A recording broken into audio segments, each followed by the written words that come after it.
Here is the main character for this video. Now, let's go to Sailing Good, Bad, and Ugly channel analytics.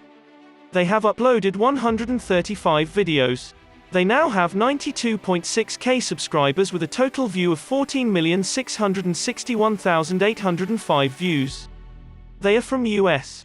And their channel type is travel. They created their channel since April 27, 2018.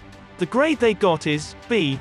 They ranked at 47,733rd in US and 2,397th in travel. Next, the daily subs for Sailing Good, Bad, and Ugly is around 150 with a daily view of 31,051. Now let's talk about how much money they are making on YouTube, and this is going to be an estimate. So, the daily view is 30,000. A YouTuber will get $4 every 1,000 views. Therefore, the daily earning will be $120. Then, monthly income will be $3,600. Don't forget that YouTube get the cut of the revenue for 45%. Now, monthly income will be $1,980 after the cut. And as for the yearly income will be $23,760. That is how much Sailing Good, Bad, and Ugly earns from YouTube.